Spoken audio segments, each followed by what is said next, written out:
Picture yourself staring at the ceiling at midnight on a quiet Sunday. The house is completely still, but your mind is racing. You are doing that same repetitive math in your head for the 100th time. You calculate the mortgage, the car note, the grocery bill, and the student loans. You are trying to see if this is the month you finally get ahead, or maybe you are just destined to tread water for another few years. You already know the answer deep down, but you keep running the numbers anyway.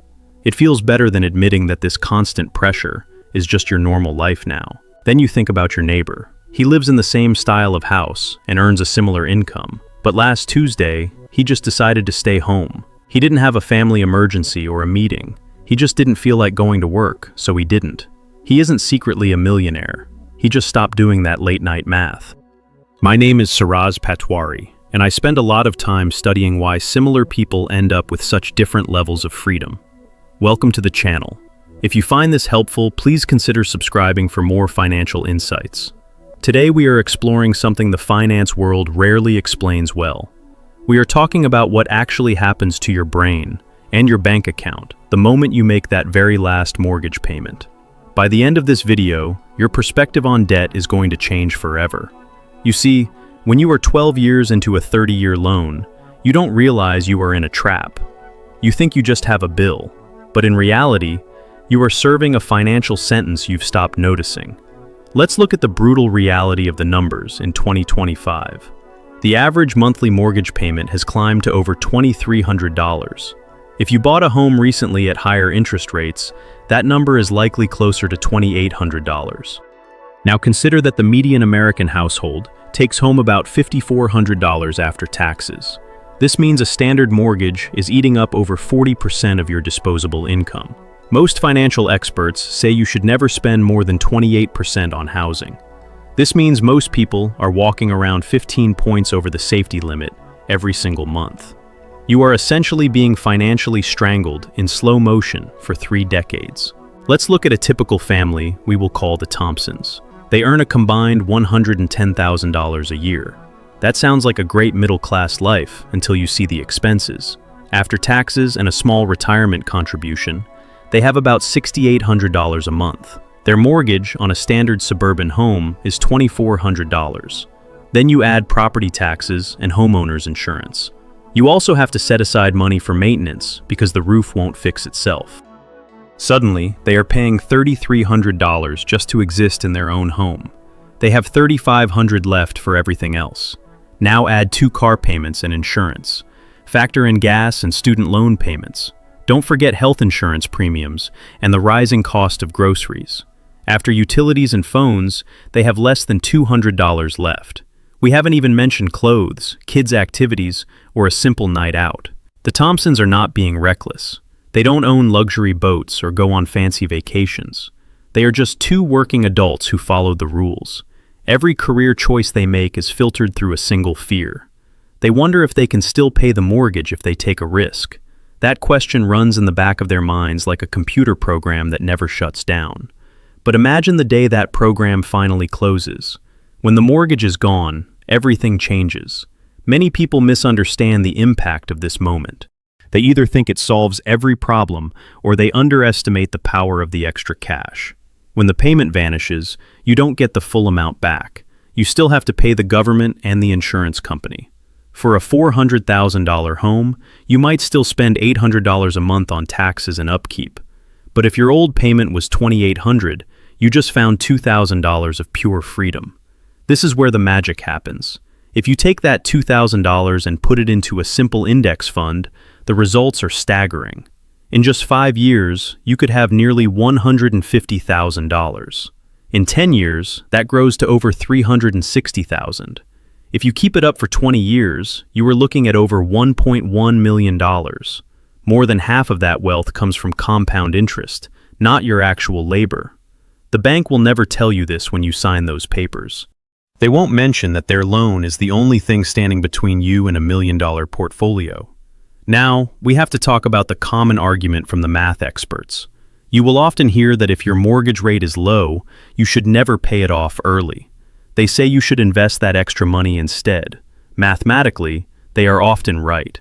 If your loan is at 3% and the stock market returns 8%, the spread favors the market. But this logic ignores human nature. The spreadsheet assumes you actually invest every single penny of that difference. In the real world, most people just spend it on a nicer car or more expensive dinners. This is known as lifestyle creep. A mortgage is a form of forced savings. It forces you to build equity. Without that pressure, the money often disappears into thin air. Furthermore, the spreadsheet doesn't account for your mental health.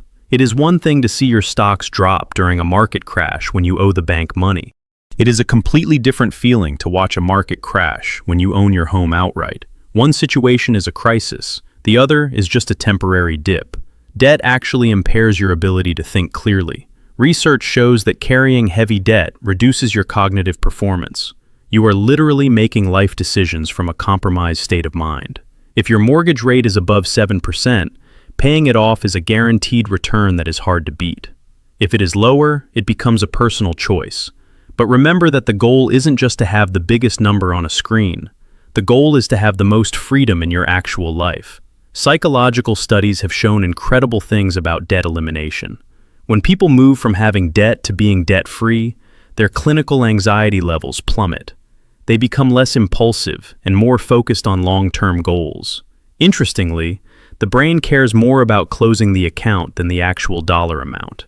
Closing a small loan can give you more mental peace than reducing a large one. The mortgage is usually the final and biggest open tab in your life. When it is gone, your body actually feels the difference. High debt-to-asset ratios are linked to higher blood pressure and higher rates of depression. This isn't just about money, it is about your physical health. Your mortgage is a physiological weight you have been carrying for years. Let's go back to the Thompsons at year 22 of their journey. They decided to pay the house off early. Suddenly, their monthly survival cost drops by $2,000. In the world of financial independence, this is a massive win. By eliminating $24,000 in annual expenses, they have reduced the amount they need to retire by $600,000. They didn't get a raise, but they changed what it costs to survive. This change allows them to make completely different choices. Maybe one of them wants to leave a stressful job for something more meaningful. Now they can. Maybe they want to start a small business that won't make money for the first year. Now they can afford that risk. You are no longer a financial servant to the bank. You have effectively ended a 30-year employment contract that you didn't even know you signed. Research shows that when people have housing security, they are much more likely to become entrepreneurs. They are more likely to innovate and take risks that benefit society. Every dollar tied up in a mandatory bank payment is a dollar that cannot be used for a dream. However, I want to give you the honest truth about owning a home. The house is never truly free.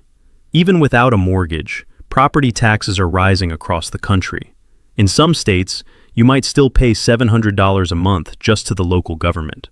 You also have to consider the skyrocketing cost of insurance. And then there is the maintenance rule. You should expect to spend about 1% of your home's value every year on repairs. A $400,000 home will eventually need a new roof or a new water heater. These costs are real and they never go away. So when the mortgage disappears, don't assume your expenses go to zero. Plan for the real numbers so you aren't surprised by a tax bill in November. The demographics of home ownership in America are shifting in a concerning way. Currently, about 40% of homes are owned free and clear. That sounds like a high number, but most of those owners are over the age of 65. Meanwhile, the age of the average first-time homebuyer is rising. Many people are now starting 30-year mortgages in their mid-30s. This means they won't be debt-free until they are 66 or older. We are seeing more seniors than ever before entering retirement with mortgage debt.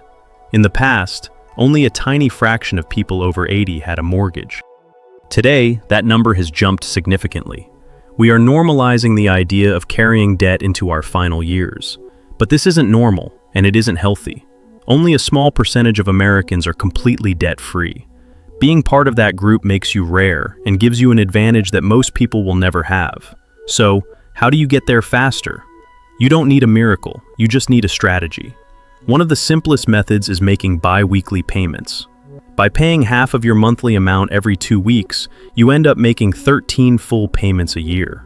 This small shift can shave 5 or 6 years off your loan and save you over $100,000 in interest. If you can add an extra $500 a month to your principal, you could finish the loan 8 years early. These are not impossible sacrifices. They are the difference between being free at 55 instead of working until you are 65. The life you live during those 10 years is worth more than any luxury item you could buy today. When the day finally comes and that balance hits zero, you need a plan. First, make sure you get the legal documents showing the lien has been released. Don't trust the bank to do it perfectly. Second, you must rebuild your emergency savings. Most people who pay off a house have spent years being house poor. You need a solid cushion of cash. Once that is done, you can start redirecting that old mortgage payment. Max out your retirement accounts and take advantage of tax-free growth.